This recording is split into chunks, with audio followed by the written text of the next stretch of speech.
স্বাগত আজকের বাংলাদেশে। আপনাদের সাথে আছি আমি খালেদ মহিউদ্দিন। মাহবুবুল আলম হানিফ দলীয় পরিচয় আওয়ামী লীগের যুগ্ম সাধারণ সম্পাদক আর সরকারের প্রধানমন্ত্রী শেখ হাসিনার বিশেষ সহকারী। অনেক সময়ই তাকে দেখা যায় দল ও সরকারের মুখপাত্র হিসাবে। জাতীয় অনেক ইস্যুতেই দল ও সরকারের অবস্থান গণমাধ্যমের কাছে পরিষ্কার হয় তার বিবৃতির মধ্যে দিয়ে। কখনো কখনো প্রধানমন্ত্রীর বক্তব্যের ব্যাখ্যাও মেলে জনাব হানিফের ভাষ্যে। আবার মাঝে মধ্যে বিরোধী দলের নেতাদের সঙ্গে বাহাসে মাতেন তিনি। আজকের বাংলাদেশে তিনি আমাদের অতিথি। তার সাথে কথা হবে হালের আলোচিত বিষয় পদ্মা সেতুতে বিশ্বব্যাংকের ফিরে আসা থেকে শুরু করে মহাজোট সরকারের সময় আলোচিত সব ঘটনা প্রবাহ নিয়ে। কথা হবে আওয়ামী লীগের সাংগঠনিক তৎপরতা নিয়েও। মাহবুবুল আলম হানিফের সাথে আলাপচারিতার ফাঁকে খুঁজব কিছু প্রশ্নের উত্তর। কোন পথে চলছে মহাজোট সরকার? বিরোধী দলের আন্দোলন মোকাবেলায় সরকারের কৌশল কি? তত্ত্বাবধায়ক সরকারের ইস্যু নিয়ে জটিলতা দূর করার পথ কি? মহাজোটের শরিকদের সঙ্গেই বা দূরত্ব দূর করতে আওয়ামী লীগ কতটা তৎপর? জানিয়ে রাখি, আজকের বাংলাদেশে মতামত প্রশ্ন পাঠাতে SMS করতে পারবেন ইমেল করতে, লিখতে পারবেন ফেসবুক ও টুইটারেও। জনাব মাহবুবুল আলম হানিফ, আমাদের স্টুডিওতে আপনাকে স্বাগত। ধন্যবাদ। আমি বিশ্বব্যাংক পদ্মা সেতুতে অর্থায়নে ফিরে এসেছে, এটাকে সরকারের জয় বলবেন না পরাজয় বলবেন? না, এটা তো নিঃসন্দেহে পদ্মা সেতু আমাদের নির্বাচনী অঙ্গীকার ছিলেন এবং এই পদ্মা সেতু দেশবাসী দেখতে চেয়েছে আমাদের সরকার আমলে হোক। তা আমরা নির্বাচনী প্রতিশ্রুতি অনুযায়ী পদ্মা সেতু আমাদের সরকারের সময় যাতে শুরু করা যায় সেই ব্যাপারে আমরা উদ্যোগ নিয়েছিলাম। পদ্মা সেতুতে যে অর্থ ব্যয় হবে সেই অর্থায়নের ক্ষেত্রে দাতা সংস্থাগুলোর মধ্যে বিশ্বব্যাংক একটা সংস্থা ছিল। মাঝে আমাদের সঙ্গে কিছু ভুল বোঝাবুঝির কারণে পদ্মা সেতু থেকে বিশ্বব্যাংক তাদের অর্থ প্রত্যাহার করে নিয়েছিল। এখন এটা আমাদের কূটনীতিক তৎপরতার মাধ্যমে এই বিশ্বব্যাংক আবার আমাদের পদ্মা সেতুতে অর্থায়ন করতে সম্মত হয়েছে। আমি মনে করি যে এটা আমাদের অনেকটা কূটনীতিক সফলতা বলে। হানিফ, আমি যদি আপনাকে দলের শীর্ষ নেতৃত্বের কথা আমি মনে করে দিতে চাই যে বিশ্বব্যাংক সম্পর্কে তারা অনেক রকম অনেক কথা বলেছিলেন। সে যাক, আপনি কি বলেছিলেন সেটার দিকে একটু লক্ষ্য করতে চাই। এটা বেশি দিন আগে না, 16 জুলাই আপনি বলেছিলেন যে বিশ্বব্যাংক কোনো দেশের দারিদ্র্য মোচন করতে পারেনি। আপনি স্পেসিফিক বলেছিলেন যে 20 বছর আগে মালয়েশিয়া বিশ্বব্যাংকের অর্থায়ন বন্ধ হয়েছে, 17 বছর আগেও সিঙ্গাপুরেও বিশ্বব্যাংকের অর্থায়ন বন্ধ হয়। এরপর থেকে তারা নিজেরা চেষ্টা করে নিজেদের অর্থনীতি শক্তিশালী করেছে। এমনি প্রধানমন্ত্রী আহ্বান জানিয়েছেন যে বিভিন্ন ফান্ড তুলে নিজেদের অর্থায়নে করা ব্যাপারে, সেটাও একাধিকবার বলেছেন। তো আমরা তো সেই শক্তিশালী অবস্থা থেকে তাহলে একটু পিছিয়ে গেলাম না। আমরা কিন্তু এটা আমি অস্বীকার করব না যে মালয়েশিয়া এবং সিঙ্গাপুর তারা এই বিশ্বব্যাংকের অর্থনীতি থেকে বেরিয়ে আসার কারণে কিন্তু তারা অর্থনীতিতে শক্তিশালী হিসাবে বর্তমান চলে এসেছে। তা আমরা যদি সেই বেরিয়ে আসতে পারতাম তাহলে আমার মনে হয় যে এটা আমাদের ভবিষ্যতের জন্য আমরা উন্নয়নের ক্ষেত্রে আরও এক ধাপে এগিয়ে যেতে পারতাম। সেটা আমরা পারি নাই, কারণ আমাদের মধ্যে জাতীয় ঐক্যের প্রচণ্ড অভাব। আমরা কোনো জাতীয় ইস্যুতেই আমরা কখনো ঐক্যবদ্ধ হতে পারি না। এই সমস্যাটার কারণেই কিন্তু আমাদের মধ্যে আমরা নিজস্ব অর্থায়নের দিকে আমরা এগোতে পারি নাই। এই ঐক্যের অভাবটা দলের ভিতরে, জোটের ভিতরে আরো বেশি প্রকট আমরা দেখেছি। দলের মধ্যে বা জোটের মধ্যে এই ঐক্য নাই। দলের মধ্যে আপনি বলতে পারেন যে আমরা আওয়ামী লীগ যেহেতু গণতন্ত্রে বিশ্বাসী, আওয়ামী লীগের মধ্যে গণতান্ত্রিক চর্চা হয়। আমরা অনেক সময় দলের বিষয়ে বা সরকারের বিষয়ে যে কোনো ভুল ত্রুটি চোখে পড়লে সেটাকে শুধরে দেওয়ার জন্য অনেকে হয়তো সমালোচনা বা আলোচনা করেন। সেইটাকে অনৈক্য বলার কোনো সুযোগ নেই। প্রধানমন্ত্রী বিশ্বব্যাংক সূত্রে আরেকটি কথা মনে পড়ে যে প্রধানমন্ত্রীর প্রধানমন্ত্রী অর্থ উপদেষ্টা জনাব মশিউর রহমানের বর্তমান স্ট্যাটাসটা আসলে কি? উনি কি আমরা আসলে কোনো ভাষ্য? উনি তো মাননীয় প্রধানমন্ত্রী উপদেষ্টা ছিলেন। জি, এখন থেকে উনি ছুটিতে আসেন আমরা যতটুকু জানি। কিন্তু আপনি যতটুকু জানেন সেটা আপনি আমাদেরকে বলেছেন, কিন্তু উনার সঙ্গে আমাদের যে কথা হয়েছে, আমরা অনেক চেষ্টা করে উনার সঙ্গে যে কথা বলতে পেরেছি তাতে উনি বলেছেন যে উনি কোনো ছুটির দরখাস্ত করেনও নাই এবং যারা তার ছুটি দেওয়ার মঞ্জুর করা মালিক তারাও ওনাকে কোনো কিছু জানান নাই। এই যে একটা দেখুন, একজন স্কুল ছাত্র, জি, সে যদি স্কুলে যা বাদ দিয়ে ঘরে বসে থাকে তাকে তো কি বলবে? সে ছুটিতে আসছে এটাই বলে। তা আমরা যদি সেই দিক থেকে বিবেচনা করি যে ডক্টর মশিউর সাহেব তারা কর্মস্থলে যাচ্ছেন না, কর্মে না যেয়ে বাসায় আসেন, তো সেই দিক থেকে ছুটিতে আসে এ কথা বলাই যায়। উনি অবশ্য বলছিলেন যে উনি অফিস করছেন, বাসা থেকেই করছেন। এনিওয়েজ, আজকে আমরা দেখেছি যে তাকে ওই মন্ত্রিসভা সংক্রান্ত যে ক্রয় সংক্রান্ত যে কমিটি, সেই কমিটিতে উনি আর যাবেন না, এরকম একটি সরকারি ক্রয় সংক্রান্ত যে মন্ত্রিসভা কমিটি সেটিতেও তিনি থাকছেন না, এরকম একটি কথা আমরা পেয়েছি। আচ্ছা, সে অন্য একটি প্রসঙ্গ।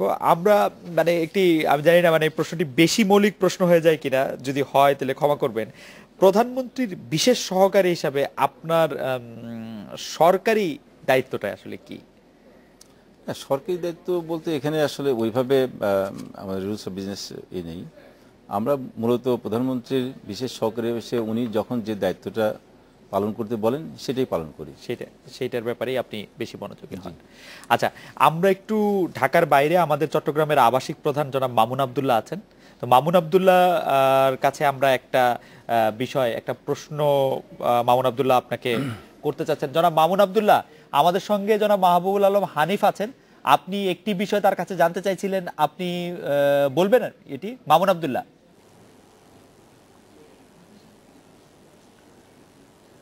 হ্যাঁ, ধন্যবাদ খালেদ। হানিফ ভাইয়ের কাছে আমি একটা বিষয় জানতে চাই। দেশের ঐতিহ্যবাহী সংগঠন আওয়ামী লীগ বর্তমানে রাষ্ট্র ক্ষমতায় আসীন আছে। এই দলের আমি যতটুকু জানি দেশের অনেক জেলার পূর্ণাঙ্গ কমিটি এখন নেই। আমরা জানি প্রধানমন্ত্রী শেখ হাসিনা তার দলের তৃণমূল পর্যায়ে নেতাকর্মীদের ডেকে ঢাকায় বৈঠক করেছিলেন। বৈঠক করার পরও এখনো পর্যন্ত কোনো একটি জেলায় পূর্ণাঙ্গ কাউন্সিল হয়েছে এরকম তথ্য আমাদের জানা নেই। আপনি কি বলবেন দয়া করে কেন এই বিষয়টা হয়েছে, কেন এই পর্যন্ত কোনো কমিটি করা হয়নি কোনো জেলার? জি জি মামুন ভাই, আপনাকে ধন্যবাদ। জি মামুন সাহেব, আপনাকে ধন্যবাদ। আপনাকে প্রথমে বলে রাখি যে আমরা 2009 সালে কাউন্সিলের মাধ্যমে এই নতুন কমিটির যাত্রা শুরু হয়েছে। তারপর থেকে আমরা আমাদের সংগঠনকে ঢেলে সাজানোর উদ্যোগ নিয়েছি। প্রথমে আমরা সদস্য সংগ্রহ অভিযানের দিকে আমরা মনোনিবেশ করেছিলাম সারা দেশব্যাপী। সেটা শেষ করার পরে আমরা সংগঠনকে তৃণমূল পর্যায় থেকে ঢেলে সাজিয়ে আমরা কেন্দ্রীয় কাউন্সিল করব, এটা আমাদের মূল লক্ষ্য। সেই লক্ষ্যে আমরা কাজ শুরু করেছি। ইতিমধ্যেই সারা দেশের প্রায় 65 থেকে 70% জায়গায় ওয়ার্ড লেভেলের কাউন্সিল সম্পন্ন হয়েছে এবং প্রায় 60% জায়গার ইউনিয়ন পর্যায়ের কাউন্সিলও আমাদের শেষ হয়েছে। আমরা এবং বেশ কিছু উপজেলা কাউন্সিল হয়েছে। আমরা এই মাসের মধ্যে আরও বেশ কিছু উপজেলা কাউন্সিল হবে। আমরা আশা করছি যে অক্টোবরের মধ্যেই আমাদের তৃণমূল পর্যায়ে বিশেষ করে ওয়ার্ড লেভেল এবং ইউনিয়ন লেভেলের সকল কাউন্সিল শেষ হবে এবং অক্টোবরের মধ্যেই আমরা দেশের প্রায় অধিকাংশ উপজেলাতে আমাদের কাউন্সিল শেষ করতে সক্ষম হব। নভেম্বরের মধ্যে আমাদের সারা বাংলাদেশে কাউন্সিলের মাধ্যমে উপজেলা লেভেলের কমিটি গঠন হবে এবং আমরা নভেম্বরের মাঝামাঝি থেকে আমরা জেলা পর্যায়ে কাউন্সিল শুরু করব এবং আমাদের টার্গেট আছে যে ডিসেম্বরের 15 তারিখের মধ্যেই বাংলাদেশের সকল জেলায় আমরা কাউন্সিল শেষ করব এবং আমরা 29শে ডিসেম্বর আমাদের কেন্দ্রীয় কাউন্সিলের যে তারিখ নির্ধারণ করেছি সেই নির্ধারিত তারিখেই আমরা কেন্দ্রীয় কাউন্সিল করব। আমরা একটু রাজশাহীর অবস্থাটা দেখে নিই। আমাদের রাজশাহী প্রতিনিধি আহসান হাবিব অপু, রাজশাহী আওয়ামী লীগের সাংগঠনিক তৎপরতা কেমন? মানে এই যে জেলা উপজেলায় যে কাউন্সিলের কথা বলছেন হানিফ ভাই, সেইটা নিয়ে স্থানীয় আওয়ামী লীগ নেতৃবৃন্দ বা কর্মীদের মধ্যে কোনো রকম কোনো কথা বা কোনো প্রশ্ন কি আছে? জনাব আহসান হাবিব অপু। হ্যাঁ হ্যাঁ, আসলে এই যে কমিটির যে বিষয়টি, রাজশাহীর মহানগর এবং জেলা কমিটি কিন্তু 2005 সালে গঠিত। 2005 সালে নির্বাচিত কমিটি হয়েছে, কাউন্সিল হয়েছে। তারপরে কিন্তু রাজশাহী কোথাও উপজেলা পর্যায়ে, পৌরসভা কোনো জায়গাতেই আসলে নির্বাচিত কমিটি নেই। এই অবস্থায় রাজশাহী জেলার আওয়ামী লীগের মধ্যেকার একটা ক্ষোভ আছে, আওয়ামী লীগ নেতাকর্মীদের মধ্যে ক্ষোভ হলো যে দল ক্ষমতায় আছে অথচ এতদিন পর্যন্ত তারা কমিটি ঠিকভাবে গঠন করতে পারেনি। এক্ষেত্রে একটা বিষয় বলি যে জেলা আওয়ামী লীগের সভাপতি এবং সাধারণ সম্পাদক দুজনেই কিন্তু সংসদ সদস্য। এই বিষয়টিকে অনেকে বলতেছে যে তারা ঠিকভাবে সময় দিতে না পারার কারণে বা তাদের সদিচ্ছার কারণে হয়তো এতদিন হয়নি। আরেকটি জিনিস, মহানগর কমিটি নিয়ে যে কথাটি হচ্ছে, মহানগর কমিটিতে এখন ওয়ার্ড পর্যায়ের কমিটি গঠনগুলো শেষ পর্যায়ে আমি যতটুকু জেনেছি। তবে এইখানে নির্বাহী কমিটি যেটি আছে সেটি ঠিকভাবে নিয়মিত বৈঠক হয় না, এই কথাটি নেতৃবৃন্দ জানিয়েছে। এক্ষেত্রে যে বিষয়টি খুবই গুরুত্বের সাথে দেখা দরকার বলছে যে নেতাকর্মীরা, সেটা হলো রাজশাহী মহানগরের যে কমিটি সেটি এখন রাজশাহীর মেয়র কেন্দ্রিক হয়ে গেছে, এটি তাদের বক্তব্য। রাজশাহী সিটি কর্পোরেশন মেয়র এখানকার সাধারণ সম্পাদক, তিনি না গেলে অনেক মিটিং হয় না, এই কথাটিও নেতাকর্মীরা আপনার বক্তব্য পরিষ্কার। হানিফ ভাই বলবেন। জি ধন্যবাদ আমাদের উপু সাহেব, উনি অনেকগুলো তথ্য দিয়েছেন। তবে আমি ওনাকে জানিয়ে রেখি যে রাজশাহী জেলাতে পূর্ণাঙ্গ কমিটি আসে এবং মহানগর পূর্ণাঙ্গ কমিটি আসে। রাজশাহীর জেলার বিভিন্ন উপজেলা থেকে তৃণমূল পর্যায়ে কাউন্সিল করে আমাদের নতুন কমিটি করার জন্য উদ্যোগ নেওয়া হয়েছিল। এখানে উপজেলা পর্যায়ে কিছু সাংগঠনিক জটিলতার কারণে অনেকটা স্থবির হয়েছিল। তো আমরা বেশ কিছুদিন আগেই 5টি উপজেলা লেভেল কমিটি আমরা ভেঙে দিয়ে আহ্বায়ক কমিটি করে দিয়েছি এবং যে আহ্বায়ক কমিটি দ্রুততার সঙ্গে ওয়ার্ড লেভেল এবং ইউনিয়ন লেভেলের কাউন্সিল করে আমরা আগামী অক্টোবরের শেষে বা নভেম্বরের মধ্যে আমাদের উপজেলা কাউন্সিল করতে সক্ষম হবে। আমাদের একজন দর্শক কুদ্দুস, উনি একটি খুদে বার্তা পাঠিয়েছেন আপনাকে উদ্দেশ্য করে। উনি বলছেন আপনাদের ভুলের জন্য যে পদ্মা সেতু 1 বছর পিছিয়ে গেল, এর দায় কিভাবে স্বীকার করবেন বা জনগণের কাছে এই প্রশ্নের জবাব কিভাবে দেবেন? না দেখুন, আমার যে প্রশ্নকর্তা কুদ্দুস সাহেবের প্রতি ধন্যবাদ দিই বলছি যে উনি অত্যন্ত সচেতন বলেই পদ্মা সেতুর ব্যাপারে ওনার অনেক আগ্রহ আছে এবং দেশের গুরুত্বপূর্ণ বিষয় বলে উনি প্রশ্নটা করেছেন।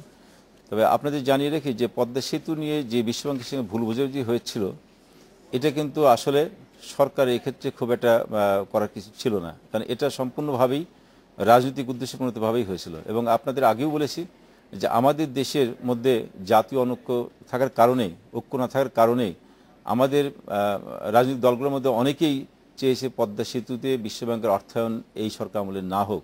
সেই কারণে তারা কিন্তু অনেক সময় ভুল তথ্য পাঠিয়েছে এবং এটাকে ফান্ডিংটা বন্ধ করার জন্য চেষ্টা করা হয়েছে। এর পাশাপাশি আরও আমাদের দেশের একজন বিশেষ সম্মানীয় ব্যক্তির ব্যক্তিগত কারণেও এই ক্ষেত্রে কিছুটা প্রভাব বিস্তার হয়েছে বলেও জনমনে কথিত আছে। জনমনে কথিত আছে কারণ আপনারা বলছেন এটা ডক্টর ইউনূসের কথা, তো সব মিলিয়ে জনাব হানিফ আপনি বলেছেন এমন একটা অবস্থা ছিল যেটা থেকে আর আমাদের বেরিয়ে আসার কোনো সুযোগ ছিল না, যার ফলে কিছুটা দেরি হয়ে গেছে। আচ্ছা, আমরা খুলনার অবস্থা, সাংগঠনিক অবস্থা নিয়ে কথা বলছিলাম যে আমরা খুলনা তৃণমূল পর্যায়ে আওয়ামী লীগের সাংগঠনিক অবস্থার কথা জানতে চাইবো সোহেল মাহমুদের কাছে। সোহেল, খুলনায় আসলে আওয়ামী লীগের মানে তৃণমূল অবস্থায় খুলনায় আওয়ামী লীগের সাংগঠনিক অবস্থা কেমন?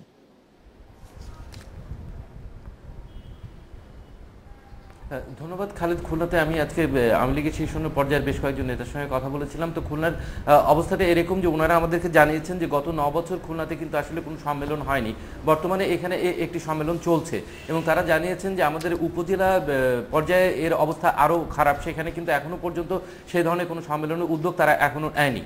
আর এছাড়া খুলনাতে আমরা দেখেছি যে খুলনার বেশ কয়েকটি উপজেলায় আওয়ামী লীগের মধ্যে অন্তর্দলীয় যে কোন্দল সেটা কিন্তু অনেকটা প্রকাশ্য রূপ নিয়েছে এবং সেখানে কিন্তু নেতৃত্বের যে কোন্দল, এটার জন্য কিন্তু তারা বেশ কয়েকজন শীর্ষ পর্যায়ের নেতৃবৃন্দ আশঙ্কা প্রকাশ করেছেন যে খুলনা থেকে যে 5টি সংসদ সদস্য পদ তারা লাভ করেছিল তার 3টি তারা এবার হারাতে পারে। এছাড়া খুলনাতে সামগ্রিকভাবে যে জিনিসটা দেখা যাচ্ছে, আসন্ন মেয়র নির্বাচনকে কেন্দ্র করে কিন্তু একটি কোন্দলের সৃষ্টি হয়েছিল, সেটা অনেকটাই সহনীয় পর্যায়ে চলে এসেছে এবং তারা বলেছেন যে এটা নিয়ে আর কোনো কোন্দলন হবে না।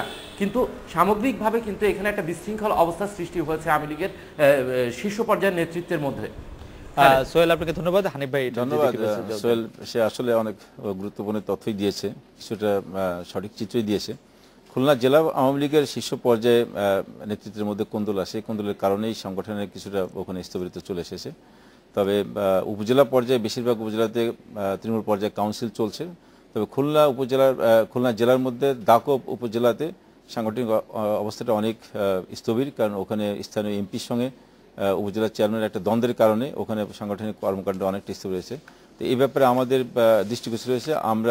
আমার 28 তারিখে খুলনার প্রোগ্রাম আছে, আমি যাওয়ার পরে আশা করি যে এগুলো ডেকে আমরা সমাধান করতে পারবো। বাকি অন্যান্য উপজেলাগুলোতে সাংগঠনিক কর্মকাণ্ড চলছে।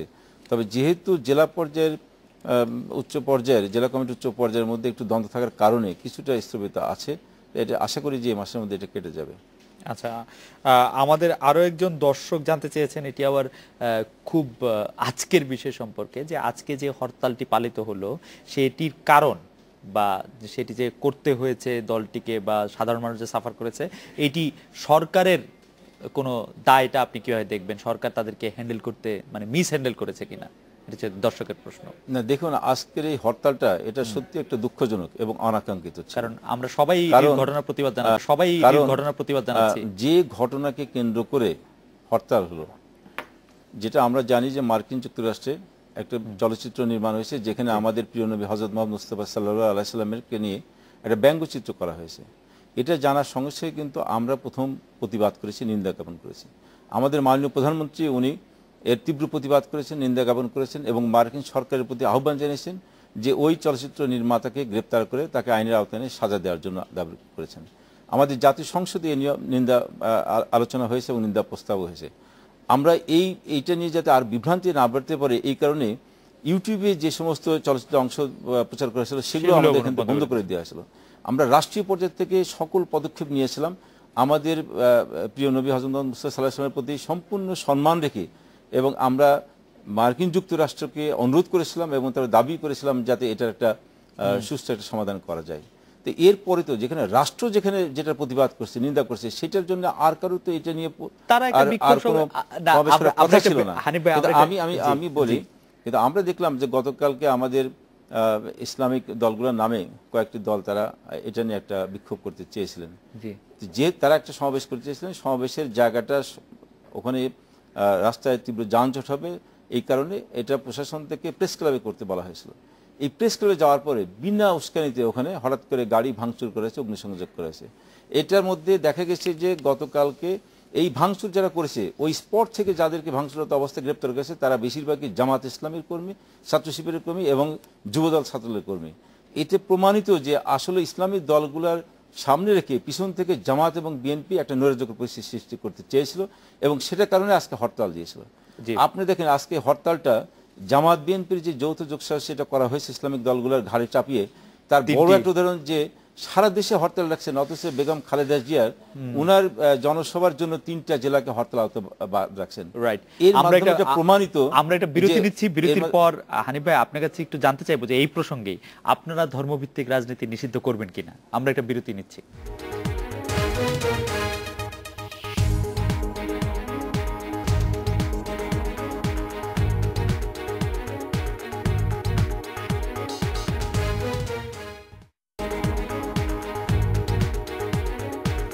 বিরতির পর ফিরে এলাম আজকের বাংলাদেশে। আমরা বিরতির আগে আপনার কাছে জানতে চাইছিলাম যে আপনারা এই ধর্মভিত্তিক ইসলামী দলগুলিকে নিষিদ্ধ করবেন কিনা, এবং আমার প্রশ্নের সাথে সাপ্লিমেন্ট করেছেন আমাদের একজন দর্শক রাজীব। উনি বলেছিলেন যে সংবিধানে কিভাবে ধর্মনিরপেক্ষতা এবং রাষ্ট্রধর্ম পাশাপাশি থাকে, একসঙ্গে থাকে। না দেখুন, ধর্মভিত্তিক রাজনৈতিক দল নিষিদ্ধ করাটা খুবই কঠিন, কারণ এই দেশে 90% লোক মুসলমান। তো সেই 90% মুসলমানের জনসংখ্যার মধ্যে কেউ যদি ধর্মভিত্তিক রাজনীতি করতে চায় এটা বন্ধ করা খুবই কঠিন। তবে হ্যাঁ, যদি সকল জনগণের যদি একমত হয়, অভিমত পোষণ করেন যে ধর্মভিত্তিক রাজনীতি করতে যে আমাদের ধর্মকে অনেক সময় বিতর্কিত করে দেওয়া হচ্ছে, এই সচেতনতা সৃষ্টি করার মাধ্যমে যদি সকলে রাজি হয় সেক্ষেত্রে বন্ধ করা সম্ভব, কিন্তু আইন করে বন্ধ করাটা খুবই কঠিন বলে আমি মনে করি। আর সংবিধানের রাষ্ট্রধর্ম, এখানে রাষ্ট্রধর্ম আমাদের ইসলাম, আমাদের সেটা যেহেতু সম্মিলিত ছিল সেটাকে আমরা রেখেছি, পাশাপাশি সকল ধর্ম যাতে যথাযথভাবে পালন করতে পারে সেটা ওখানে ব্যবস্থা রাখা হয়েছে। আচ্ছা, একজন দর্শক আরজু উনার নাম, উনি কুষ্টিয়া থেকে বলছেন যে আপনার জেলা, নিজস্ব জেলা কুষ্টিয়ার ডিসি অফিসে ইউনিয়ন সেক্রেটারি এবং আরো অন্যান্য পদ নিয়োগে লোক নিয়োগে অনেক করাপশন হচ্ছে, আপনি এটা জানেন কিনা? না, এটা আমার জানা নেই, তবে আমি যেহেতু আমার ওখান থেকে আমার ছোট ভাই, আমি জানি না যে আরজু সাহেব জানিয়েছেন, এটা আমি অবশ্যই তদন্ত করব। তদন্ত করে যদি এই ধরনের করাপশনের সঙ্গে যারা জড়িত আছেন, যদি কেউ আমাকে যদি এই ব্যাপারে তথ্য প্রমাণ দিয়ে সহায়তা করেন তাহলে আমি তার বিরুদ্ধে শাস্তিমূলক ব্যবস্থা নেব। জনাব মামুন আব্দুল্লাহ, আপনি একটি প্রশ্ন করতে চাচ্ছিলেন। মামুন আব্দুল্লাহ, আপনি প্রশ্নটি করবেন? হানিফ ভাই শুনছেন চিরং থেকে? ধন্যবাদ খালেদ ভাই। হানিফ ভাইয়ের কাছে আমার প্রশ্ন, একটা বিষয় যে চট্টগ্রামের যে ঐতিহ্যবাহী আওয়ামী লীগ, এটার কর্ণধার ছিলেন একসময় এম এ আজিজ এবং জহুর আহমদ চৌধুরীর মতো প্রয়াত সর্বজন শ্রদ্ধেয় নেতারা ছিলেন এই সংগঠনের প্রবক্তা, একসময় তারাই ভিত্তি ছিলেন। কিন্তু বর্তমানে এই সংগঠনটি নিয়ে মানুষের কাছে একটা হাস্যকর পরিস্থিতির সৃষ্টি হয়েছে। বিশেষ করে আপনি জানেন চট্টগ্রামের আওয়ামী লীগ এখন বহু ধারায় বিভক্ত। একটি ধারা চলছে নগর আওয়ামী লীগের সভাপতি এবং সাবেক মেয়র মহিউদ্দিন চৌধুরীর নেতৃত্বে, আরেকটি ধারা চলছে এখানকারই সাংসদ এবং চট্টগ্রাম চেম্বারের সাবেক প্রেসিডেন্ট এম এ লতিফের নেতৃত্বে। এর বাইরে গিয়ে বর্তমানে আমাদের মন্ত্রী, প্রাথমিক ও গণশিক্ষা মন্ত্রী ডক্টর আফসারুল আমিনের নেতৃত্বে একটি ধারা সংগঠিত হয়ে সাংগঠনিক কর্মকাণ্ড চালাচ্ছেন। এটা দীর্ঘদিন ধরে এই অবস্থা। গত 6 বছর আগে এখানে কাউন্সিল হয়েছিল, কিন্তু এই 6 বছরও দলের পূর্ণাঙ্গ কমিটি হয়নি, বরং যে বিভক্তিটা প্রকাশ হয়েছে সেটা মানুষের কাছে খুবই হাস্যকর বিষয়। আজকে বিকেলেও আওয়ামী লীগের নগর সভাপতি মহিউদ্দিন চৌধুরী এবং সাংসদ লতিফ একই জায়গায় অর্থাৎ বন্দর এলাকায় সমাবেশ করেছেন এবং একজন আরেকজনের বিরুদ্ধে বিষোদ্গার করেছেন। একজন আরেকজনকে বলেছেন চাঁদাবাজ এবং অন্যজন বলেছেন যে মাফিয়ার সাথে জড়িত হয়ে বন্দরকে।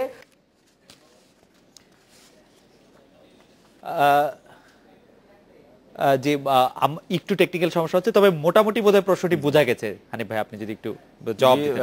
ধন্যবাদ মামুন সাহেব। চট্টগ্রামের আওয়ামী লীগের আসলে যে বহুদল বিভক্ত, এটা হয়তো সত্য নয়, কারণ আমরা যে সংগঠন একটাই আছে, সংগঠনের নেতৃবৃন্দের মধ্যে তাদের মধ্যে মতদ্বন্দ্ব থাকতেই পারে। আর চট্টগ্রামে মহিউদ্দিন সাহেব ওখানে আওয়ামী লীগের সভাপতি হিসেবে, মহানগর সভাপতি হিসেবে আছেন। ও লতিফ সাহেবের নেতৃত্বে আওয়ামী লীগের একটা গ্রুপ আছে, এটা মনে হয় সঠিক নয়। তবে আমরা সাম্প্রতিককালে বন্দর নিয়ে, চট্টগ্রাম বন্দর নিয়ে একটা দ্বন্দ্ব সৃষ্টি হয়েছে। সেই দ্বন্দ্বের কারণে মহিউদ্দিন সাহেব এবং লতিফ সাহেবের মধ্যে একটা মুখোমুখি দ্বন্দ্ব হয়েছে এবং এটা নিয়ে বাদানুবাদ হচ্ছে। বন্দর নিয়ে দ্বন্দ্ব মানে কি? বন্দর নিয়ে আধিপত্যের দ্বন্দ্ব, হানিফ ভাই?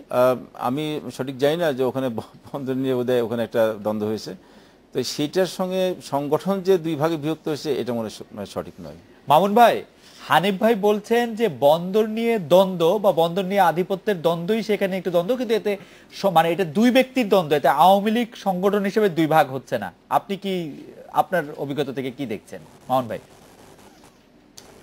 না, সাথে আমি বিষয়টা ঠিক একমত হতে পারছি না, জন্য যে আপনারা চট্টগ্রামের মানুষ দেখেছে লতিফের নির্বাচনী এলাকায় একটি অফিস লেখা আছে চট্টগ্রাম 10 আসনের আওয়ামী লীগ, চট্টগ্রামের 10 আসনের সংসদীয় কার্যালয়, সংসদের কার্যালয়। আরেকটা অফিস আছে লতিফ সাহেবের নির্বাচনী এলাকার মধ্যে, এবং লতিফ সাহেব যদি ওখান থেকে তার কর্মকাণ্ড পরিচালনা করতে, যদি বিভাগ বিভক্তি না হলে লতিফ সাহেব আলাদা অফিস করলেন কি করে, আর আলাদাভাবে কেন উনি কর্মকাণ্ড চালাচ্ছেন? ঠিক আছে মামুন ভাই, আপনাকে ধন্যবাদ। মোটামুটি ভাবে বোঝা গেছে, উনি বলছেন যে আসলে একটা দ্বন্দ্ব আছে ওইখানে। আপনিও আমি বলেছি দ্বন্দ্ব সৃষ্টি হয়েছে বন্দরকে কেন্দ্র করে, কিন্তু এটা কোনো রাজনৈতিক দ্বন্দ্ব না, সংগঠনের কোনো দ্বন্দ্ব না, মানে বন্দরের ইয়েকে কেন্দ্র করে। আমরা একটু জাতীয় পর্যায়ে ফিরে আসি। হানিফ ভাই, তত্ত্বাবধায়ক সরকার প্রসঙ্গে আপনি বিবিসিকে বলেছিলেন যে বিরোধী দলের নেত্রী বা বিরোধী দলের নেতৃবৃন্দের বিষয়টি আমলে নিয়ে প্রধানমন্ত্রী আসলে সংসদে ভাষণ দিয়েছে যে সংসদ ভেঙে দিয়েই রাষ্ট্রপতি নির্বাচনটি দিবে। কিন্তু আজ বিরোধী দলের নেত্রী বেগম খালেদা জিয়া তার ভাষণে স্পষ্টভাবে এটা প্রত্যাখ্যান করেছেন। আপনাদের যে কোনো প্রস্তাব, বলেছেন কোনো ফর্মুলাতেই কাজ হবে না, তত্ত্বাবধায়ক সরকারই হতে হবে। স্পেসিফিকলি উনি আরো বলেছেন যে 1996 সালে এই ফর্মুলা আমরা আপনাদেরকে মানে আওয়ামী লীগকে দেওয়া হয়েছিল, আপনারা তো মানেন নাই। আপনি এখানে ধন্যবাদ আপনাকে। এখানে একটা জিনিস বলে রাখি যে আমরা বাংলাদেশ আওয়ামী লীগ গণতন্ত্রে বিশ্বাসী, এবং আমরা মনে করি পৃথিবীর সকল গণতান্ত্রিক রাষ্ট্রে একটি নির্বাচিত সরকারের অধীনে যেভাবে নির্বাচন হয়, এখানেও সেইভাবেই জাতীয় সংসদ নির্বাচন হবে। আমরা বিরোধী দলের নির্বাচন নিয়ে কোনো শঙ্কা থাকতে পারে, শঙ্কা দূর করার জন্যই মাননীয় প্রধানমন্ত্রী কিন্তু এক ধাপ এগিয়ে অন্তর্বর্তীকালীন সরকারের কথা বলেছিলেন। সেটা যদি বিরোধী দল মনে করেন যে অন্তর্বর্তীকালীন সরকার তাদের পছন্দ নয়, তাহলে ঠিক আছে, নির্বাচিত সরকার অধীনে তারা নির্বাচন করবে, এতে কোনো সমস্যা নেই। তবে আমরা পরিষ্কারভাবে বলেছি যে অনির্বাচিত কোনো ব্যক্তিদের হাতে রাষ্ট্রীয় ক্ষমতা তুলে দিয়ে এই বাংলাদেশের মানুষকে আর আমরা নির্যাতন বা নিপীড়নের শিকার হতে দিতে পারি না, সংবিধান লঙ্ঘন করতে পারি না। আমরা সেইটার কারণে আমরা তত্ত্বাবধায়ক সরকারের কনসেপ্ট বা অনির্বাচিত কোনো ব্যক্তির হাতে আমরা ক্ষমতা দিতে চাই না। আমি আরেকটা বিষয় বলে নেই, বিরোধী দলের নেত্রী যে অভিযোগ করেছেন 96 সালে ওনারা এই ফর্মুলা দিয়েছিলেন, তখন আমরা গ্রহণ করি নাই। 96 সালে যে বিরোধী দলের সেই সময় যে সরকার ছিলেন, বিএনপি সরকার, তাদের সরকার আমলেই তো ভোট ডাকাতি, প্রহসন, নির্বাচন করেই তো আজকে সাধারণ মানুষের মধ্যে সৃষ্টি হয়েছিল যে এই সরকারের অধীনে কোনো নির্বাচন অবাধ সুষ্ঠু করা সম্ভব নয়। সেই কারণে তো তত্ত্বাবধায়ক সরকারের কনসেপ্ট আনতে হয়েছিল। কিন্তু বর্তমান জননেত্রী শেখ হাসিনার নেতৃত্বে মহাজোট সরকার আমলে যত নির্বাচন হয়েছে, প্রত্যেকটি নির্বাচন অবাধ সুষ্ঠু নিরপেক্ষ, এবং এতে প্রমাণিত হয়েছে যে আমাদের দলীয় সরকারের অধীনে নির্বাচন অবাধ সুষ্ঠু নিরপেক্ষ করা সম্ভব না। এটা আপনি ঠিকই বলেছেন। আমি মানে বর্তমান সরকার বা আপনারা আওয়ামী লীগের পক্ষ থেকে অনির্বাচিত সরকার বা অনির্বাচিত ব্যক্তিদের রাষ্ট্র পরিচালনার পক্ষে একটা সম্পূর্ণ একটা স্পষ্ট একটা অবস্থান নিয়েছেন। কিন্তু আমরা যদি একটু আপনাদের সরকারের দিকে তাকাই, আপনাদের সরকারের কথা বলবেন, আপনার সরকারের 7 জন উপদেষ্টার কথা বলবেন, এবং এইটা বলা হয় যে আপনি মাহবুব আলম হানিফ হচ্ছেন বাংলাদেশ সরকারের, বাংলাদেশ আওয়ামী লীগের সবচেয়ে মানে ক্ষমতাবান অল্প 4-5 জন, 3 জন, 2 জন, 1 জন লোকের একজন। আপনিও কিন্তু অনির্বাচিত হানিফ ভাই, মানে এইবারের জন্য আমি মানে এর কথা বলছি। এবং আপনারা জেলা পরিষদের প্রশাসক নিয়োগ করেছেন যারা মনোনীত, নির্বাচিত নন। ঢাকাকে শাসন করছে 2 জন অনির্বাচিত মনোনীত মেয়র। আমি আসেন জি। আমি বলি জি একটা নির্বাচিত সরকারের অধীনে প্রশাসনের যে কাঠামো থাকে সেই জি। কাঠামোতে কিন্তু অনির্বাচিত ব্যক্তিরাই থাকে। এটা একটা নির্বাচিত সরকার, যেমন শেখ হাসিনা মহাজোট সরকার, তার অধীনে যতগুলো স্তর আছে সেই স্তরের মধ্যে আপনি এখানে অনির্বাচিত ব্যক্তিদের রাখতে পারেন। কন্ট্রোলিংটা থাকে নির্বাচিত সরকারের হাতে, রাষ্ট্রীয় ক্ষমতা থাকে নির্বাচিত সরকার অধীনে। আর আমার বিষয়টা যেটা বললেন, আসলে আমি রাষ্ট্রীয় কোনো কর্মকাণ্ডের সঙ্গে জড়িত নই, আমি অনির্বাচিত, কিন্তু আমি রাজনীতি থেকে উঠে আসা, আমি রাজনৈতিক ব্যক্তি। আমি তারপরে আমি কোনো রাষ্ট্রীয় কোনো কর্মকাণ্ডের সঙ্গে নই। উপদেষ্টারা? মাননীয় প্রধানমন্ত্রীর দেওয়া জি। রাজনৈতিক কর্মকাণ্ডগুলোই শুধু আমি দায়িত্ব পালন করে থাকি। জি উপদেষ্টারা? উপদেষ্টারা তো মাঝে মধ্যে মাননীয় প্রধানমন্ত্রীকে উপদেশ দেন। উপদেষ্টারা কিন্তু মাননীয় প্রধানমন্ত্রীর নিয়ন্ত্রণে একটা নির্বাচিত সরকারের অধীনে কিন্তু এই উপদেষ্টারা, অর্থাৎ একটা নির্বাচিত সরকারের অধীনে অনির্বাচিত ব্যক্তিরা প্রশাসনিক দায়িত্ব পালন করলে সেটাতে রাষ্ট্রের খুব একটা ক্ষতি হওয়ার সম্ভাবনা থাকে না। কিন্তু রাষ্ট্রের ক্ষমতা, মূল ক্ষমতাই যদি অনির্বাচিত ব্যক্তিদের হাতে থাকে, সেক্ষেত্রে যে কি অবস্থা হয় আমরা 2007 সালে অনুভব দেখেছি। আমরা দেখেছি। আমরা এই বিষয়ে আপনার সঙ্গে আরো কথা বলবো। আমাদের সঙ্গে আমাদের প্রতিনিধিরাও থাকবেন এবং আমাদের চট্টগ্রাম আবাসিক প্রধানও থাকবেন। আমরা একটা বিরতি নিচ্ছি।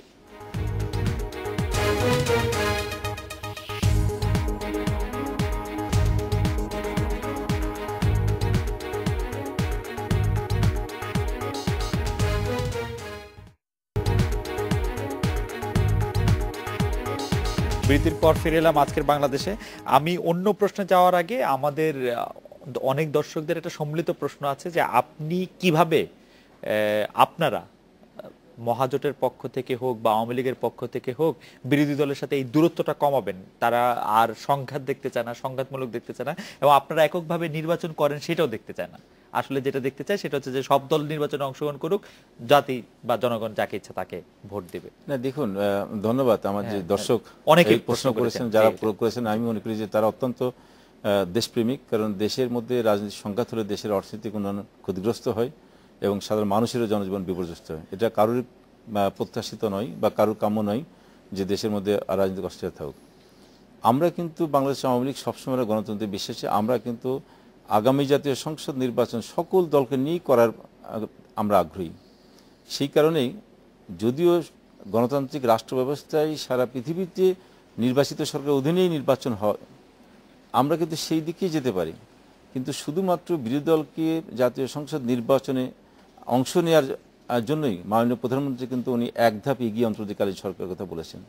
এবং আপনি দেখেছেন যে গত সংসদে মাননীয় প্রধানমন্ত্রী উনি পরিষ্কারই বলেছেন যে আমরা পার্লামেন্ট ডিসলভ করে দিয়েই আমরা মহামান্য রাষ্ট্রপতির কাছে নির্বাচনের সময় চাইব এবং তাকে বলবো একটা অন্তর্বর্তীকালীন সরকার গঠন করতে। মহামান্য রাষ্ট্রপতি ওই সময় এই রাজনৈতিক দলগুলোর মধ্যে থেকে একটা সংখ্যানুপাতে নিয়ে একটা অন্তর্বর্তীকালীন ছোট্ট আকারে করবেন, যার অধীনে আগামী জাতীয় সংসদ নির্বাচন হবে। এর চেয়ে তো ভালো কোনো পদ্ধতি আমার কাছে মনে হয় না যে এই মুহূর্তে আসে। তো এইটার পরেও যদি বিরোধী দল তারা যদি না মানতে চায়, বিরোধী দল আসলে চায়টা কি? তাদের মুখ্য উদ্দেশ্য যদি হয় আগামী জাতীয় সংসদ নির্বাচন অবাধ সুষ্ঠু করা, তাহলে তো আমি মনে করি তাদের সবচেয়ে বেশি নজর দেওয়ার দরকার নির্বাচন কমিশনের দিকে। কিভাবে তাকে শক্তিশালী এবং স্বাধীন করা যায়, নির্বাচনটা কিভাবে নিরপেক্ষ করা যায়, সেটাই তাদের মূল লক্ষ্য হওয়া উচিত। তথ্যগত সরকার না অন্তর্বর্তীকালীন সরকার না নির্বাচিত সরকার, এটা তো তাদের কাছে মুখ্য হওয়ার কথা না। কিন্তু হানিফ ভাই, আপনি যেমন বলছিলেন যে দলটা মানে দেশটা পরিচালনার দায়িত্ব যদি আসলে কারো নির্দিষ্ট থাকে, যা আমি নির্দিষ্ট করেই বলি, যদি মাননীয় প্রধানমন্ত্রী শেখ হাসিনার কাছে রাষ্ট্র পরিচালনার দায়িত্বই থাকে, তাহলে বিরোধী দলের কি এই বিশ্বাসটা করার অনেক কারণ আছে না যে উনি আসলে? মাননীয় প্রধানমন্ত্রী কিন্তু গত সংসদে শেষ তার সম্পূর্ণ বক্তব্যের আগে প্রশ্নের পর বলেছেন যে সংসদ ডিসলভ করে দিবেন, মহামান্য রাষ্ট্রপতি একটা অন্তর্কালীন সরকার ঠিক করবেন, সেই সরকারকে দিয়ে পরিচালনা করবেন। কিন্তু সেটার মধ্যে সাংবিধানিক প্রধানমন্ত্রী হিসেবে সেটা সাংবিধানিক ফাঁক আছে না? মহামান্য রাষ্ট্রপতি যা কিছু করবেন সেটা তো মাননীয় প্রধানমন্ত্রীর নির্দেশই করতে হবে। না না, সেক্ষেত্রে প্রধানমন্ত্রী হিসাবে উনি থাকবেন কিনা সেটাও কিন্তু উল্লেখ করা হয়নি। অন্তর্বর্তীকালীন সরকারের প্রধান হিসেবে যে মাননীয় আমাদের বর্তমান প্রধানমন্ত্রী থাকবেন সে কথা বলেননি। এটা নিয়ে আমরা তো আলোচনা করতে পারি। আমরা বলেছি যে অন্তর্বর্তীকালীন সরকারের রূপরেখা বা কাঠামো নিয়ে আলোচনা হতে পারে। আগে তাদের বিরোধী দলকে এগিয়ে আসতে হবে যে হ্যাঁ তারা অন্তর্বর্তীকালীন সরকার চান বা নির্বাচিত প্রতিনিধির হাতে অন্তর্বর্তীকালীন সরকারটা থাকুক, সেইটার ব্যাপারে সম্মত হয়ে তারা আসুন। আসলে তো আলোচনার মাধ্যমে এটার কাঠামোটা ঠিক করা যেতে পারে। না, এটা অবশ্যই একটু নতুন শোনা গেল আপনার কাছে। আমি এবার একটু পুরনো প্রসঙ্গগুলির একটু অ্যান্থোলজি আপনাকে বলি যে গত 3.5 বছরে আপনি প্রধানমন্ত্রীর বিশেষ সহকারী হিসাবে অনেকগুলি ক্রাইসিস বা অনেকগুলি প্রেজেস টাইম আপনি পার করেছেন। তো এর মধ্যে সবচেয়ে কঠিন পরিস্থিতিতে সরকার পড়েছিল কোন ঘটনার ক্ষেত্রে? আমি যদি একটু ঘটনাগুলি বলি, যে পিলখানার হত্যাকাণ্ড, সাংঘাতিক রকম লোডশেডিং, দ্রব্যমূল্যের একদম অনিয়ন্ত্রিত ঊর্ধ্বগতি, অথবা পদ্মা সেতু প্রসঙ্গে বিশ্বব্যাংকের ঋণ চুক্তি বাতিলের হুমকি, কোন ক্ষেত্রে আপনারা সবচেয়ে বেশি বা আপনি পার্সোনালি মনে করেন? আমাদের আমি তো আসলে যে সরকারের ক্রাইসিস ওভারকাম করার ক্ষেত্রে কোনো ভূমিকা রেখেছি এটা আমি মনে করি না। জি, এটা হয়তো সরকারি তার নিজস্ব কর্মদ্য দিয়েই করেছেন বা আমাদের মাননীয় প্রধানমন্ত্রী বা ওনার সরকার করেছেন। তবে আমি মনে করি যে আমাদের সরকারের পরে সবচেয়ে বড় আঘাতটা এসেছিলেন পিলখানার বিদ্রোহ বা বিজয় হত্যাকাণ্ডটা। আচ্ছা, এইটার মধ্যে দিয়ে আসলে সরকারকে উৎখাত করা একটা ষড়যন্ত্র হয়েছিল। একটা সরকারের বয়সের মাত্র 50 দিনের মাথায় এই ধরনের একটা ভয়াবহ মানে বিদ্রোহ বা হত্যাকাণ্ড, এটা এটা এটা সামাল দেওয়াটা সত্যিকার অর্থে খুব কঠিন ব্যাপার ছিলেন। আমাদের মাননীয় প্রধানমন্ত্রী কিন্তু ওই সময় অত্যন্ত ঠান্ডা মাথায়, দক্ষতার সাথে, বিচক্ষণতার সাথে কিন্তু বড় আকারের একটা গোলযোগ থেকে দেশকে রক্ষা করেছিলেন। তো আমি মনে করি ওইটা ছিল সবচেয়ে বড় একটা আমাদের জন্য একটা চ্যালেঞ্জ ছিল। আমি একটু রাজশাহীর আহসান হাবিব অপুর কাছে জানতে চাইবো যে অপু, রাজশাহীর মানুষ কি মনে করে যে এই 3.5 বছর বা 4.5 বছর আওয়ামী লীগ সরকারের সবচেয়ে বড় ব্যর্থতা বা সবচেয়ে বড় দুর্বলতার জায়গাটি কোনটি? অপু। হ্যাঁ, রাজশাহীর মানুষ আসলে জাতীয় পর্যায়ের বিষয়ের আগে আমি যে বিষয়টা রাজশাহীর বিশেষ করে গুরুত্ব পাই যে বিষয়গুলো সেটাই বলি। এই স্বাধীনতা পরবর্তী সময়ে রাজশাহীতে কিন্তু সবচাইতে ভালো অবস্থান এবার আওয়ামী লীগ বা মহাজোট সরকারের, কারণ 6টি আসনের সবকটি কিন্তু মহাজোট পেয়েছে। এ কারণে রাজশাহীর মানুষের এই সরকারের কাছে অনেক প্রত্যাশা ছিল। তার মধ্যে প্রথম ধাক্কা খেয়েছি কিন্তু রাজশাহীতে মন্ত্রী না থাকা। তো যাই হোক, শেষ মুহূর্তে প্রতিমন্ত্রী একজন পেয়েছেন, এটি একটা বিষয় গেল। আরেকটি বিষয় হলো রাজশাহীতে যে কোনো নির্বাচনের আগে কিন্তু বিশেষ প্রতিশ্রুতি আসে গ্যাস পাইপলাইনে গ্যাসের বিষয়টি। আজকে হানিফ ভাই আছেন, তার কাছে আমি এই বিষয়টিও একটু জানতে চাইবো যে এটি কিন্তু মাননীয় প্রধানমন্ত্রীও রাজশাহীতে এসে প্রতিশ্রুতি দিয়ে গেছিলেন গ্যাস পাইপলাইনে দেওয়ার ব্যাপারে। এবং আমরা যে কোনো জায়গাতে যাই, যে কোনো সময় রাজনৈতিক আলোচনা আসলেই কিন্তু পাইপলাইনে গ্যাসের বিষয়টি আছে। তো এটির ব্যাপারে আমরা একটু জানতে চাইবো রাজশাহীর মানুষের পক্ষ থেকে। আমি প্রশ্নটি করছি যে রাজশাহীতে পাইপলাইনে গ্যাস দেওয়ার ব্যাপারে আসলে হানিফ ভাইদের বক্তব্যটি কি? অপু, আপনাকে ধন্যবাদ। ধন্যবাদ অপু। এটা আসলে রাজশাহীবাসীর সেন্টিমেন্ট, আমিও জানি যে রাজশাহীবাসীর অনেক আকাঙ্ক্ষিত বিষয়। আমরা দেখুন, আমাদের দেশে বর্তমানে গ্যাসের বেশ সংকট আছে। আমাদের দেশের বর্তমানে যে সমস্ত শিল্প প্রতিষ্ঠান আছে যেগুলো গ্যাস দিয়ে চলে এবং বিভিন্ন বাসা সহ বিভিন্ন সংস্থাগুলোতে গ্যাসের পরিচালিত হয়, সেগুলো গ্যাস সরবরাহ করতেই বর্তমান যে গ্যাসের আমাদের উৎপাদন সেটা হিমশিম খেতে হয়। আমরা কিন্তু বারবারই বলেছি যে আমাদের গ্যাস আরও নতুন নতুন কূপ খনন হচ্ছে। এই কূপ থেকে গ্যাস উৎপাদন হলে আমরা সর্বপ্রথম যদি নতুন কোনো জায়গায় গ্যাস দিই সেটা হবে রাজশাহীতে। আমাদের মাননীয় প্রধানমন্ত্রী যেহেতু বলেছেন, আমরাও বলেছি, আমাদের ইতিমধ্যে সবগুলো সেই ধরনের উদ্যোগ নেওয়া আছে প্রশাসনিকভাবে যে গ্যাসের আমাদের উৎপাদন বৃদ্ধি হওয়ার সঙ্গে সঙ্গে রাজশাহীতে গ্যাস সরবরাহ করা হবে। আমাদের একজন দর্শক সজল, উনি আমার এই প্রশ্নটা আসলে আমার মনেও ছিল, তবু উনি করেছেন, ওনার কথা দিয়ে বলি যে উনি বলেছেন, হানিফ ভাই, সরকার কোন দিক দিয়ে সবচেয়ে বেশি ব্যর্থ বলে আপনি মনে করেন?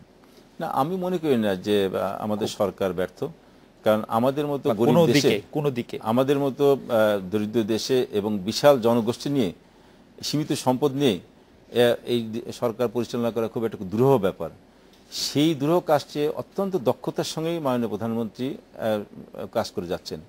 বিশেষ করে 2001 থেকে 2006 সাল পর্যন্ত বিএনপি জামাত জোট সরকার ক্ষমতা থাকালীন অবস্থায় যে দেশে যে সীমাহীন দুর্নীতির মাধ্যমে দেশের অর্থনৈতিক অবস্থা ভঙ্গুর করেছিলেন এবং দেশে সন্ত্রাস জঙ্গিবাদের উত্থান করে দেশটাকে একটা অন্ধকারের গহ্বরে নিয়ে গেছিলেন, সেটার থেকে যে আলোর দিকে আমাদের মাননীয় প্রধানমন্ত্রী টেনে এনেছেন।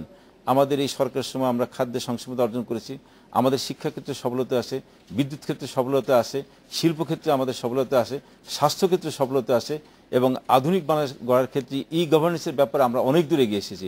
এই যে সব মিলিয়ে আমাদের আসছে, আমি মনে করি যে আমাদের ব্যর্থতাও আছে, আমি সেটা বলবো। তো এগুলো এরকম অনেক সফলতা আছে। আমাদের সবচেয়ে বড় ব্যর্থতা হলো সরকারের যে আমাদের এই সমস্ত সফলতাগুলো আমরা সঠিকভাবে প্রচার করতে পারি না, এটা আমাদের বড় ব্যর্থতা। এটা খুব ইন্টারেস্টিং একটা ব্যর্থতা বলেছেন, কিন্তু আমি যদি দু একটি মনে করিয়ে দেই আপনাকে ব্যর্থতার কথা, যে ধরেন আইন শৃঙ্খলা পরিস্থিতিতে আমরা দুজন সাংবাদিককে দিনে দুপুরে মার্ডার, মানে দিনে দুপুরে না, মানে রাতে মার্ডার হতে দেখেছি, তার সেটা সমাধান হতে দেখিনি। আমরা একজন গার্মেন্টস শ্রমিককে নিহত হতে দেখেছি, আমরা দেখেছি একজন রাজনৈতিক নেতাকে গুম হতে, আমরা বিদ্যুৎ ক্ষেত্রে দেখেছি যে কি অসীম অনিয়ম হয়েছে, আমরা কয়লা নিয়ে আপনাদের সিদ্ধান্তহীনতা দেখেছি, আমরা আমি জি। আসছি, আপনি আসেন। জি আমাদের মতো ঘনবহুল দেশে, সংস্কৃত দেশে আইন শৃঙ্খলার যে পর্যায়ে আছে, পৃথিবীর বহু সভ্য এবং উন্নত দেশে এরকম এত ভালো আইন শৃঙ্খলা নেই। আপনি আজকে উন্নত বিশ্বে দেখেন না কেন, আপনি কিছুদিন আগে দেখছেন যে নিউ ইয়র্কে, আমেরিকার একটা শহরে সিনেমার মধ্যে ব্রাশ ফায়ার করে 17 জনকে গুলি করে মারা হয়েছে। তার আগে আপনি দেখেছেন নরওয়েতে ওখানে একটা যুব ইয়ের উপরে, সমাবেশের উপরে গুলি করে প্রায় 70 জনকে হত্যা করা হয়েছে। যারা সভ্যতার চূড়ান্ত পর্যায়ে আছে, যেখানে আইন শৃঙ্খলা সবচেয়ে ভালো আছে, সেখানে কিন্তু এরকম বর্বরচিত ঘটনা ঘটছে, যেটা আমাদের এখানে ঘটে নাই।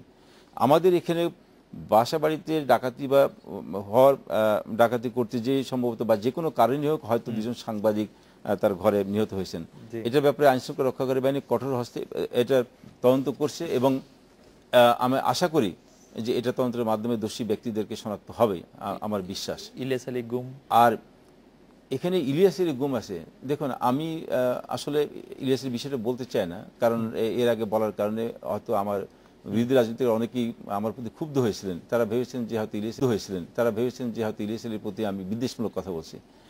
আমাদের দেশে যারা রাজনীতি করে, বিশেষ করে যারা ক্যাডার পলিটিক্স করে আছে, এদের অনেকেই পার্সোনাল এনিমিটি থাকে, অনেক শত্রু থাকে। তো সেটার কারণে কেন কিভাবে উনি নিখোঁজ হয়েছেন সেটা আমরা জানি না। আজকে ইলিয়াসের গুমের জন্য সরকারকে অভিযুক্ত করে বিএনপি, কিন্তু আমরা যদি প্রশ্ন রাখি, বিএনপি যখন রাষ্ট্রীয় ক্ষমতায় ছিল তখন চট্টগ্রাম জেলা বিএনপির ভাইস প্রেসিডেন্ট জামাল উদ্দিন সাহেব নিখোঁজ হয়েছিলেন, এবং তার 1.5 বছর পরে তার কঙ্কাল উদ্ধার হয়েছেন। তা আমরা কি মনে করবো যে ওই সময় সরকার কি তার উদ্ধারের ব্যাপারে আন্তরিক ছিল না? তার আন্তরিক যদি থেকে থাকে বিএনপি সরকার, সেই সময় না, 1.5 বছর লাগছে তার কঙ্কাল উদ্ধার করতে। বাংলা ভাষায় একটা প্রবাদ আছে যে একটা মানে শাক দিয়ে মাছ ঢাকা, একটা বিষয়কে আমরা সেটা করি নাই, কিন্তু আমরা কিন্তু বারবারই বলেছি যে আমরা চেষ্টা করছি, আমরা কিন্তু এই রেফারেন্সে কখনো দিই নাই। কিন্তু যেহেতু তারা বারবার বলে যে ইলিয়াসের বিরোধী দলের নেতা হিসেবে বলে সরকার বোধহয় ইচ্ছাকৃত করছে, তাহলে আমরা সেইটা রেফারেন্সে বললাম। আমরা তাহলে কি বিএনপি যখন ক্ষমতা ছিল তার জেলার ভাইস প্রেসিডেন্টের উদ্ধার করার জন্য আন্তরিকতা ছিল না? আন্তরিকতা থেকে থাকে তো ওই সময় তার 1.5 বছর পরে কঙ্কাল উদ্ধার করছে। আমরা একটা বিরতি নিব, বিরতির পর আপনার কাছে হলমার্ক কেলেঙ্কারিটা সরকারের ব্যর্থতা কিনা এটা একটু শুনবো, এটা নিয়ে দর্শকদের অনেক জানার আছে। বিরতি নিয়ে ফিরছি।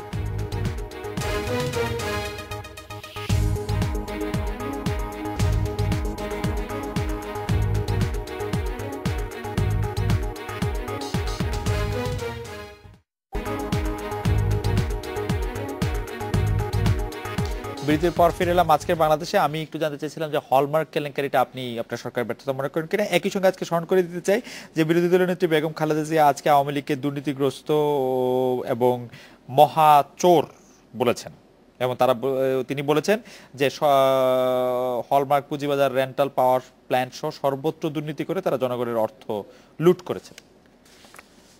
দেখুন যে হলমার্ক যে কেলেঙ্কারি হয়েছে, পৃথিবীর অনেক দেশেই কিন্তু বিভিন্ন আর্থিক প্রতিষ্ঠানে অনেক সময় অনিয়ম, অনেক সময় জালিয়াতি ঘটনা ঘটেছে, আমরা যেটা জানি। আমাদের দেশেও এরকম একটা ঘটনা ঘটেছে যেটা হলমার্ক বেশি ঘটছে। এর সঙ্গে যারা জড়িত ছিল, আমরা এই ঘটনা জানার সঙ্গে সঙ্গেই আমরা সরকারিভাবে আমরা এটা নির্দেশ দিয়েছি যে এর সঙ্গে যারা জড়িত তাদের বিরুদ্ধে আইনগত ব্যবস্থা নিয়ে তাদের বিরুদ্ধে প্রয়োজনে ফৌজদারি মামলা করে গ্রেপ্তার করে এই টাকা উদ্ধারের ব্যবস্থা করতে, এবং যারা সঙ্গে জড়িত তাদের দৃষ্টান্তমূলক শাস্তি দেওয়ার জন্য আমরা নির্দেশ দিয়েছি। ইতিমধ্যে সেই প্রসেস চলছে। আপনারা জানেন যে ইতিমধ্যে মামলার প্রসেস চূড়ান্ত হয়েছে। এটা মামলাটা আমার মনে হয় যে হয়তো 2-1 দিনের মধ্যেই মামলা হয়ে যাবে, এবং গ্রেপ্তার করে এদের বিরুদ্ধে শাস্তিমূলক ব্যবস্থা নেবে। একটা ঘটনা ঘটলে সরকারিভাবে সঙ্গে সঙ্গে তার বিরুদ্ধে কঠোর শাস্তিমূলক অবস্থান নেওয়াটাই পরিষ্কার করে যে সরকার এই দুর্নীতির বিরুদ্ধে তার অবস্থান এবং তার আন্তরিকতা আছে দুর্নীতি দমন করার। আজকে বিরোধী দলের নেত্রী যে ভাষায় উনি বক্তব্য দিয়েছেন আওয়ামী লীগের উদ্দেশ্যে বা আমাদের চোর শব্দটা ব্যাখ্যা করে, এটা খুবই দুঃখজনক। কারণ যিনি এই অভিযোগটা করছেন বিরোধী দলের নেত্রী, যিনি নিজেই কিনা এতিমদের টাকা আত্মসাতের অভিযোগে মামলায় অভিযুক্ত, যার বিরুদ্ধে দুর্নীতি করে টাকা উপার্জন করে সেই টাকা জরিমানা দিয়ে সাদা করার অভিযোগ আছে, যার বিরুদ্ধে সেই মামলা আছে, যার 2 পুত্র হাওয়া ভবন সৃষ্টি করে হাজার হাজার করে লুট করেছিল এবং টাকা পাচার করার জন্য মানি লন্ডারিং কেসে যারা অভিযুক্ত এবং এই কেস থেকে মোকাবেলা করতে পারবে না বলে ভয় বিদেশে পালিয়ে আসে, যার পুত্রের বিরুদ্ধে FBI থেকে এসে সাক্ষ্য দিয়ে গেছে তথ্য প্রমাণ সহ, মার্কিন ফেডারেল কোর্টে মামলা হয়েছে, সিঙ্গাপুরে মামলা হয়েছে, সেই নেত্রী কি করে অন্য সরকারের বিরুদ্ধে দুর্নীতির কথা বলেন, চোরের কথা বলেন? এর চেয়ে লজ্জাজনক আমি আর মনে করি না আর কিছু আছে। মানে এটা খুবই দুঃখজনক। আমরা এটা বলতে চাই নাই। আমি শুধু এটাই বললাম যে আজকে বিরোধী দলের নেত্রী বেগম খালেদা জিয়া এই কথা বলার আগে আয়না নিজের চেহারাটা একবার দেখলেন না, যে উনার বিরুদ্ধে কি অবস্থা আছে? উনি নিজে মামলা ফেস করতে কোর্টে যাইতে পারতেছেন না সাহস করে, উনার পুত্ররা পালিয়ে আসেন, মামলা ফেস করতে পারবে না, নিজেকে নির্দোষ প্রমাণ করতে পারবে না বলে, আর সেইখানে উনি অভিযোগ করতেছেন কাল্পনিক ভাবে এই সরকারের বিরুদ্ধে। আমাদের অনেক দর্শকও এই কথাটা বলেছেন যে এটা আমি আপনাকেও বলতে চাই যে যেটাকে বলে হচ্ছে বাংলায় শব্দটা একটু নেগেটিভ ধরনের, যে উস্কানিমূলক বক্তব্য দেওয়ার ক্ষেত্রে আপনার শব্দ বাছাই চয়ন সবই খুবই প্রণিধানযোগ্য। আপনি কি বলবেন যে আপনি খুব আপনার খোঁচা বিরোধী দলের খুব গায়ে লাগে বলে এটা যদি হয়ে থাকে এটা সত্যি আমার জন্য দুর্ভাগ্যজনক, কারণ আমি কখনোই অযৌক্তিক এবং কোনো অশালীন উক্তি আমি আমার কারোর বিরুদ্ধেই আমি করতে চাই না। তো যদি কখনো যদি আমার কাছ থেকে যদি কোনো অশালীন কোনো উক্তি হয়ে থাকে এটা আমার জন্য অত্যন্ত দুর্ভাগ্যজনক ছাড়া কিছু হবে না। তবে আমার কোনো দর্শক যদি মনে করেন যে আমার কাছ থেকে এরকম কোনো উক্তি কখনো পেয়েছেন, আমি আপনার পরামর্শ নেব, আগামীতে যাতে আরো সতর্ক থাকবো যাতে কখনো কোনো অযৌক্তিক কোনো উক্তি না আসে। না, অযৌক্তিক না, তারা বলেছেন যে আপনি খুব মানে উস্কানিমূলক শব্দটা ব্যবহার করেছেন। আচ্ছা, আমি অন্য একটি প্রশ্ন আসি, যে এটি আবার আওয়ামী লীগের ইয়েতে জনাব তোফায়েল আহমেদের মন্ত্রিত্ব না গ্রহণের মধ্যে দিয়ে কি দল সাংগঠনিকভাবে একটু দুর্বল বলে প্রমাণিত হলো বা দুর্বল হলো? না, আমি সেটা মনে করি না। আচ্ছা, তোফায়েল ভাই আমাদের অনেক সিনিয়র নেতা, উনি আওয়ামী লীগের বর্তমান যারা আছেন সমসাময়িক রাজনীতিতে তাদের মধ্যে প্রায় সকলের সেই সিনিয়র বলা যেত। তো উনি এর আগে মন্ত্রী ছিলেন। প্রত্যেকটা রাজনীতিবিদের কিন্তু একটা স্বপ্ন থাকে যে পার্লামেন্ট মেম্বার হওয়া, এমপি হওয়া এবং তারপরে মন্ত্রী হওয়া। তো তোফায়েল ভাই একাধিকবার এমপি হয়েছেন এবং উনি মন্ত্রীও হয়েছেন। গত সরকারের সময় পূর্ণ মন্ত্রী ছিলেন 5 বছর। এর আগে উনি বঙ্গবন্ধুর সময় বঙ্গবন্ধুর পলিটিক্যাল সেক্রেটারি হিসেবে উনি প্রতিমন্ত্রী স্ট্যাটাসে ছিলেন। অতএব তার কাছে এখন আর মন্ত্রিত্ব বোধহয় খুব একটা লোভনীয় কিছু নয়। তো সে সরকারের শেষ প্রান্তে এসে উনি মন্ত্রিত্ব না নিয়ে যদি বাইরে থেকে সংগঠনের কাজ করতে চান, এটাতে আমি খুব দোষের কিছু মনে করি না।